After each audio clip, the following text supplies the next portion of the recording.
Hello guys, welcome to my channel. இன்றைக்கி 37வது episode தான் பார்க்க போகிறோம். வாங்க எபிசோட்குள்ளே போகலாம். லாஸ்ட் எபிசோடில் சமீனா யார்கிட்ட பேசிகிட்டு இருக்குன்ற மாதிரி ஆனிக்கிட்ட கேட்டாங்கல்ல.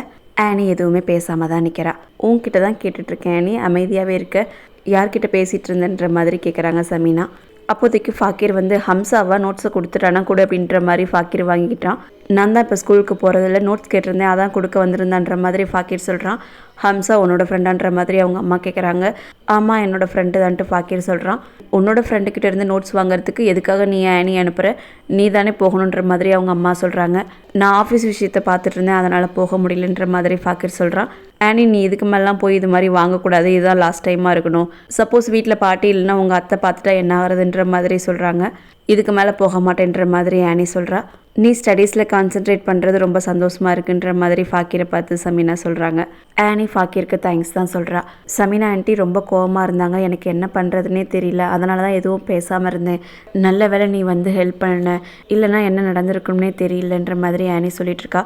ஃபாக்கீர் எதுவுமே பேசாமல் அமைதியாகவே தான் இருக்கான். என்னோடய ஃப்ரெண்டு உனக்கு தெரியும்ல, அவள் தான் எப்போவும் நோட்ஸ் கொண்டு வந்து கொடுப்பா. ஆனால் இன்றைக்கி ஹம்சா கிட்ட நோட்ஸ் கொடுத்து விட்டுருக்கா. இது எனக்கு முன்னாடியே தெரிஞ்சிருந்துச்சுன்னா நான் வேணான்னு தான் சொல்லியிருப்பேன். எனக்கு முன்னாடியே தெரியாது. இங்கே வீட்டுக்கு வந்துட்டு தான் ஹம்சா சொன்னான், அதான் நான் போய் வாங்கிட்டு வந்தேன். ஹம்சாவை நான் தான் வர சொல்லியிருப்பேன்னு நினைக்கிறியா நீன்ற மாதிரி ஆனி கேட்குறா. அதுக்கு ஃபாக்கீர் இருந்துக்கிட்டு, நான் உன் மேலே எப்போவுமே சந்தேகப்பட்டது கிடையாது. உனக்கு ஒரு பிரச்சனைன்னு வந்தால் நான் எப்போவுமே உன் பக்கம்தான் இருக்கேன். ஆனால் நீ தான் அப்படி இருக்கிறது கிடையாது. எனக்கு ஒரு பிரச்சனைன்னு வந்தால் நீ என் பக்கம் இருக்கணும்னு நான் நினைக்கிறேன். அதுக்கப்புறம் உன் இஷ்டம், நீ என் பக்கம் இருக்கணுமா இல்லை அப்பா பக்கம் இருக்கணுமான்னு நீயே முடிவு பண்ணிக்கின்ற மாதிரி சொல்லிட்டு போயிடுறான் ஃபாக்கீர். ரஹிலா வீட்டுக்கு அந்த போலீஸ்கார் தான் வந்திருக்காரு. ரஹிலா ஹபீப் தான் வந்திருக்காருன்ட்டு கதவை திறக்கிறாங்க. பார்த்தா போலீஸ்கார் நிற்கிறாரு. நீங்கள் என்ன பண்ணுறீங்க இங்கே, எதுக்காக வந்திருக்கீங்கன்ற மாதிரி ரஹிலா கேட்குறா. நீங்கள் சொல்கிறத பார்த்தா நான் வந்தது பிடிக்கலையோன்ற மாதிரி அவர் கேட்குறாரு. இல்லை அப்படிலாம் இல்லை, நீங்கள் கால் பண்ணிவிட்டு வந்திருக்கலாம், சொல்லுங்கள் என்ன விஷயன்ற மாதிரி கேட்குறா. எதுக்காக இவ்வளோ பதட்டமாகறீங்க நான் வந்ததுனாலன்ற மாதிரி போலீஸ்கார் கேட்குறாரு. ஆமாம், என்னோடய வீட்டுக்கார் வர நேரமாச்சு, இப்போ வந்திருக்கீங்க, அதனால தான்ற மாதிரி ரஹிலா சொல்கிறா. அதுக்காகலாம் கவலைப்படாதீங்க, நான் பார்த்துக்கிறேன்ற மாதிரி போலீஸ்கார் சொல்கிறாரு. இல்லை இல்லை, நீங்களாம் எதுவும் பண்ண வேண்டாம், சொல்லுங்கள் என்ன விஷயன்ற மாதிரி அவள் கேட்குறா. போலீஸ்காரோ எனக்கு அர்ஜென்ட்டாக 50,000 வேணும், அதுவும் 3 டேஸ்க்குள்ளே வேணுன்ற மாதிரி சொல்கிறாரு. அதுக்கு நான் என்ன பண்ண முடியுன்ற மாதிரி ரஹிலா கேட்குறா.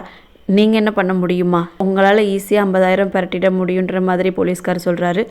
அதுக்கு ரஹிலா இருந்துக்கிட்டு 5,000 10,000 கூட பரவாயில்ல, 50,000 என்கிட்ட எங்கே இருக்குன்ற மாதிரி அவள் கேட்குறா. உங்ககிட்ட கண்டிப்பாக இந்த அமௌண்ட் இருக்கும், எனக்கு 3 டேஸ்க்குள்ளே வேணும், உங்களோட கஷ்டமான நேரத்தில் நான் ஹெல்ப் பண்ணியிருக்கேன், இப்போ எனக்கு நீங்கள் இதை செஞ்சு தான் ஆகணும், அப்படி இல்லைனா நீங்கள் பெரிய பிரச்சனையை சந்திக்கிற மாதிரி இருக்குன்ற மாதிரி அவர் சொல்கிறாரு. ஜம்ஷித் அம்மாவோடைய நகையை ரஹிலா தானே போலீஸ்காரை வச்சு திருடுனா, அதனால தான் போலீஸ்காரை இப்படி சொல்லிட்டு போயிடுறாரு. ஆனிக்கு இப்போலாம் அவங்க அம்மா சமையல் கற்றுக் கொடுத்துட்டு தான் இருக்காங்க. ஆனி ஒரு பக்கம் படிச்சுக்கிட்டே சமையலும் கற்றுட்ருக்கா. சாய்க்கா அகைன் அவங்க அம்மா கிட்ட சண்டை போட்டுட்டு தான் இருக்கா. ஹபீப் என்னை வீட்டை விட்டு போக சொல்கிறாரு, நீங்கள் பார்த்துட்டு அமைதியாக உட்காந்துருக்கீங்க எதுவும் சொல்லாமல், நான் இந்த வீட்டை விட்டு போகணுமான்ற மாதிரி அவள் கேட்குறா. அதுக்கு அவங்க அம்மா இருந்துக்கிட்டு, ஹபீப் உன்னை வீட்டை விட்டு போக சொல்ல கிடையாது, நீ தான் உன்னோட ஷேர் உனக்கு வேணும்னு, நீ தான் அப்படி நடந்துட்டுருக்குன்ற மாதிரி பாட்டி சொல்கிறாங்க. எப்போவுமே நான் தான் உங்கள் கண்ணுக்கு தப்பாக தெரியவேன்ற மாதிரி சாய்க்கா கேட்குறா. என்னதான் சாய்க்கா உனக்கு வேணும்? உனக்கு உன்னோட ஷேர் வேணும்னு கேட்ட. ஜஹீரும் கொடுக்க முடியாதுன்னு சொல்லலை, ஹபீபும் கொடுக்க முடியாதுன்னு சொல்லலை. உன்னோட வீட்டுக்கு நீ போகணும்னு நினைக்கலையான்ற மாதிரி பாட்டி கேட்குறாங்க. நான் இந்த வீட்டை விட்டு போகணும்னு தான் நினைக்கிறீங்களா? ஒரு டைம் நான் இந்த வீட்டை விட்டு போயிட்டு அதுக்கப்புறம் நான் வரவே கூடாதா? நீங்கள் அதுக்கு தான் ஆசைப்பட்றீங்களான்ற மாதிரி சாய்க்கா கேட்குறா. நான் எங்கே அப்படி சொன்னேன்? நீ பெர்மனண்ட்டாக இங்கே தங்கிக்க தான் வந்தியா? இல்லை இல்லை, பொண்ணுங்கன்னா மாமியார் வீட்டில் தான் இருக்கணும், அம்மா வீட்டில் இருக்கக்கூடாதுன்ற மாதிரி பாட்டி சொல்கிறாங்க. நான் இப்போ தான் ஜஹீரன் அவர் ரொம்ப மிஸ் பண்ணுறேன், அவர் இருந்திருந்தால் இப்படி நடக்கிறதுக்கு விட்டுருக்கவே மாட்டாருன்ற மாதிரி சாய்க்கா சொல்லிகிட்ருக்கா. ஜஹீர் இருந்து நீ பணத்துக்காக சண்டை போடுறத பார்த்துருந்தா அவர் மனசே நொந்து போயிருக்கோம். ஜஹீர் ஃபேமிலிக்கு எவ்வளோ இம்பார்ட்டன்ஸ் கொடுத்தாரு, ஆனால் நீங்களாம் இப்படி பணத்துக்காக அடிச்சுட்டு கிடக்குறீங்கன்ற மாதிரி பாட்டி சொல்கிறாங்க. நீங்கள் எப்போவுமே பொண்ணை ஒரு மாதிரி பையனை ஒரு மாதிரி தான் பார்க்குறீங்க, இப்போவும் நீங்கள் ஹபீப்க்கு தான் சப்போர்ட் பண்ணிகிட்ருக்கீங்க. ஜஹீரனா இருந்திருந்தால் கண்டிப்பாக ஃபராஸ்க்கு தான் சப்போர்ட் பண்ணியிருப்பார். அவருக்கு ஹபீபை பற்றி தெரிஞ்சிருக்கு, அதனால தான் ஃபராஸை பிஸ்னஸில் இன்க்ளூட் பண்ணார். இப்போவும் டைம் இருக்குது, நீங்கள் யோசித்து முடிவு பண்ணுங்கள். ஹபீபால் கண்டிப்பாக ஒரு நாள் ஃபேமிலி வருத்தப்பட தான் போகுதுன்ற மாதிரி சொல்லிட்டு சாய்க்கா போயிடுறா. பாட்டியும் என்ன பண்ணுறதுன்னு தெரியாமல் முழிச்சிட்டு தான் இருக்காங்க. எல்லோரும் ஃபேமிலியாக உட்காந்து தான் சாப்பிட போகிறாங்க. இன்றைக்கி எல்லாமே ஆனி தான் சமைச்சான்ற மாதிரி ஆயிஷா சொல்கிறாங்க. இதை கேட்டு பாட்டி ரொம்பவே சந்தோஷப்படுறாங்க. சாய்க்காவுக்கு பசி இல்லை, நான் அப்புறமா சாப்பிட்டுக்கிறேன்ற மாதிரி சொல்லியிருப்பாங்க போல். ஃபைஸா அதை வந்து சொல்லிகிட்ருக்கா. பாட்டியும் அவள் அப்புறமா சாப்பிட்டுக்கிட்டும் ஆனி அப்புறமா பரிமாறுவா அப்படின்ற மாதிரி சொல்லிடுறாங்க. ஃபாக்கீரும் சாப்பிடலான்ட்டு வரான். இங்கே வந்து பார்த்தா ஹபீப் உட்காந்து சாப்பிட்டுட்ருக்காரு. அதனால் அவன் திரும்பி போகிறான். பாட்டி ஏன் போகிறன்ற மாதிரி கேட்குறாங்க. பசி இல்லைன்ற மாதிரி ஃபாக்கீர் சொல்கிறான். ஹபீப் இருந்துக்கிட்டு பசி இல்லையா இல்லை நான் உட்காந்து சாப்பிட்றதுனால வரமாட்டேங்கிறியான்ற மாதிரி கேட்குறாரு. ஃபாக்கிர் எதுவுமே சொல்லாமல் தான் இருக்கான். நான் வேணால் வெளியே உட்காந்து சாப்பிட்றேன்ற மாதிரி ஹபீப் சொல்கிறாரு. யாரும் எங்கேயும் போய் உட்காந்து சாப்பிட வேணாம், ஃபாக்கிரையும் இவங்க கூடயே உட்காந்து சாப்பிட சொல்லி பாட்டி சொல்கிறாங்க. வீட்டில் எவ்வளவோ பிரச்சனை வரலாம், ஆனால் அதை சாப்பாட்டில் காமிக்கவே கூடாது. எப்போவும் எல்லாரும் ஒன்றா உட்காந்து தான் சாப்பிடணும். ஜஹீர் இதை தான் எப்போவுமே செய்வார், நீங்களும் அதை ஃபாலோ பண்ணணுன்ற மாதிரி பாட்டி சொல்கிறாங்க. ஆனி சமைச்சது ரொம்பவே நல்லா இருக்குன்னு எல்லாருமே சொல்கிறாங்க. பாட்டியும் நல்லா இருக்குன்னு தான் சொல்கிறாங்க. ஆனி, இப்படியே நீ சமைச்சு கற்றுக்கிட்டா கண்டிப்பாக ஒரு நாள் நீ இன்னும் சூப்பராக சமைப்ப. உங்கள் அம்மாவுக்கும் சமீனா அத்தைக்கும் கூட நீயே சொல்லி தரலான்ற மாதிரி பாட்டி சொல்லிட்டு இருக்காங்க. ஹபீபும் ஃபாக்கீரும் ஒருத்தர் பார்த்துக்கிட்டே தான் இருக்காங்க. இவங்களுக்கு கொஞ்சம் கூட இஷ்டமே இல்லை. ரஹீலா ஆலியாவை தான் வீட்டுக்கு வர சொல்லியிருக்கா. ஆலியாவும் அந்நேரத்தில் வீட்டுக்கு வந்துட்டு எல்லாம் ஓகே தானே, இந்நேரத்துக்கு வர சொல்லியிருக்க, என்னாச்சுன்ற மாதிரி கேட்குறா. ரொம்ப இம்பார்ட்டண்ட்டான ஒரு விஷயம் இருக்குது, உங்ககிட்ட பேசுகிறதுக்காக தான் உன்னை கூப்பிட்டேன்ற மாதிரி ரஹீலா சொல்கிறா. அப்படி என்ன விஷயன்ற மாதிரி ஆலியா கேட்குறா. எனக்கு ஒரு 50,000 வேணுன்ற மாதிரி ரஹீலா சொல்கிறா. 50,000? அவ்வளோ பணம் உனக்கு எதுக்கு தேவைப்படுதுன்ற மாதிரி ஆலியா கேட்குறா. உனக்கே தெரியும் ஹபீப் சரியாக அமௌண்ட் எனக்கு தரதில்லை. அந்த டைமில் நான் வெளியே கடன் வாங்கியிருந்தேன்.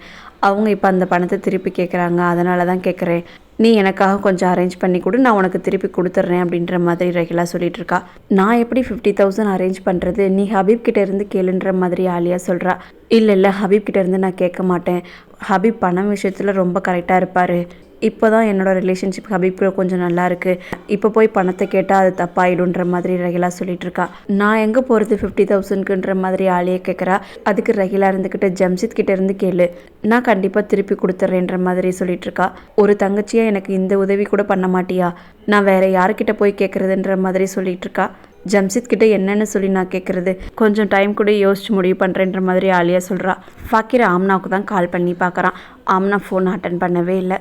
இவன் மறுபடியும் கால் பண்ணி பார்க்குறான், ஆனால் அவள் எடுக்கவே இல்லை. ஆம்னா ஃபோன் எடுக்காதனால ரொம்ப சோகமாக தான் இருக்கான் ஃபாக்கிர். ஆனி அவள் ஃப்ரெண்டு கூட தான் பேசிகிட்டு இருக்கா. ஜைபி, உன்னால் வர முடியலன்னா நீ என்கிட்ட சொல்லியிருந்துருக்கணும், அதை விட்டுட்டு ஹம்சாவை அனுப்பிச்சி வச்சுருக்க. ஹம்சாவும் எதுவும் சொல்லாமல் வந்துட்டான்ற மாதிரி சொல்லிட்டு இருக்கா. அவள் ஃப்ரெண்டு ஹம்சா வரலன்னு சொன்னால் நான் தான் போக சொன்னேன்ற மாதிரி சொல்லியிருப்பா போல். நிஜமாக அப்படி தான் சொன்னான்னு சொல்லிட்டு கொஞ்சம் நேரம் பேசிட்டு ஃபாக்கிர் வந்ததும் ஃபோனை வச்சிட்றா. ஆனி ஃபாக்கிர் கிட்ட வந்து என்ன நாளைக்கு ஸ்கூலுக்கு கூட்டிகிட்டு போறியான்ற மாதிரி கேட்குறா. ஃபாக்கிர் எதுக்குன்னு கேட்குறான். நான் ஒன்றும் ஸ்கூலுக்கு கிளாஸ் அட்டன் பண்ண போகலை, இவ்வளோ நாள் லீவ் போட்டதுக்கு லீவ் அப்ளிகேஷன் கொடுக்கணுமா, பிரின்சிபல் வர சொல்லி சொன்னாங்களாம், இல்லைனா என்னை ஸ்கூல்லேருந்து நிப்பாட்டிடுவாங்களான்ற மாதிரி சொல்லிட்டு இருக்கா. சரி, உன்னை கூட்டிகிட்டு போகிறேன்னு ஃபாக்கிர் சொல்லிடுறான். ஆனி இதை கேட்டதும் ரொம்ப ஹாப்பி ஆயிடுறா. நானும் ஒரு அப்ளிகேஷன் கொடுக்கணும், நானும் இப்போவே போய் அப்ளிகேஷனை கொடுத்துட்றேன், இப்போ இல்லைன்னா அப்புறம் எப்போ போவோம்னே தெரியாதுன்ற மாதிரி ஃபாக்கிர் சொல்லிட்டு இருக்கான். ஏன் 40 நாளைக்கு அப்புறம் நீ ஸ்கூலுக்கு போக தானே போகிறேன்ற மாதிரி ஆனி சொல்கிறா. ஸ்கூலுக்கு போயிட்டு ஆஃபீஸை யார் பார்த்துக்கிறது, உங்கள் அப்பாவே எல்லாத்தையும் பார்த்துக்கணும்னு நீ நினைக்கிறியான்ற மாதிரி ஃபாக்கிர் கேட்குறான். நான் அப்படி ஒன்றும் சொல்ல கிடையாது, ஸ்டடீஸும் உனக்கு ரொம்ப முக்கியன்ற மாதிரி சொல்லிட்டு இருக்கா. சரி நாளைக்கு 8 மணிக்கெலாம் ரெடி ஆகிடு, என்னோட ஸ்கூலுக்கு ஃபஸ்ட்டு போயிட்டு அப்புறம் உன் ஸ்கூலுக்கு போகலான்ற மாதிரி சொல்கிறான். ஆனி ரொம்பவே ஹாப்பியாக தான் இருக்கா. ஃபாக்கிர் உடனே ஆனியோட பில்லோவையும் சேர்த்து எடுத்துக்கிறான். ஆனி அதை கேட்குறதுக்கு நாளைக்கு ஒன்று ஸ்கூலுக்கு கூட்டிகிட்டு போகணுமா வேணாமான்ற மாதிரி சொல்கிறான். சரின்ட்டு பில்லோவையும் கொடுத்துட்றான் ஆனி. அப்புறம் எனக்கு கொஞ்சம் தண்ணி கொண்டு வான்ற மாதிரி கேட்குறான். அவள் முடியாதுன்னு சொன்னால் நாளைக்கு ஒன்று ஸ்கூலுக்கு கூட்டிகிட்டு போகணுமா வேணான்ற மாதிரியே சொல்லி பிளாக்மெயில் பண்ணிகிட்டு இருக்கான். ஃபராஸ் சாய்க்கா கிட்ட உங்கள் அம்மா கிட்ட பேசினியன்ற மாதிரி கேட்குறாரு. நான் அம்மா கிட்ட பேசினேன், அவங்க நமக்கு சப்போர்ட் பண்ணுற மாதிரி தெரியல, ஹபீப்க்கு தான் சப்போர்ட் பண்ணுவாங்கன்ற மாதிரி சொல்கிறா. உன்னால் உங்கள் அம்மாவை கூட கன்வின்ஸ் பண்ண முடியலன்ற மாதிரி அவர் சொல்கிறாரு. நான் பேசலைன்னு உங்களுக்கு தெரியுமா, அவங்க ரொம்ப கிளியராக இருக்காங்க, நம்ம ஷேரை வாங்கிட்டு போக சொல்லிட்டாங்கன்ற மாதிரி சொல்கிறா. ஹபீப் ரொம்ப கிளவரான ஆளாக இருக்காரு, ஃபஸ்ட்டு வீட்டில் இருக்க எல்லாரையும் ஒத்துக்க வச்சாரு, இப்போது அவங்க அம்மாவையும் மாற்றிட்டாருன்ற மாதிரி ஃபராஸ் சொல்லிட்டு இருக்காரு. சாய்க்கா இருந்துட்டு அம்மா இன்னைக்கு என்ன சாப்பிட கூட யாரும் கூப்பிட கிடையாது, அவங்க மட்டும் சாப்பிட்டாங்கன்ற மாதிரி சொல்கிறா.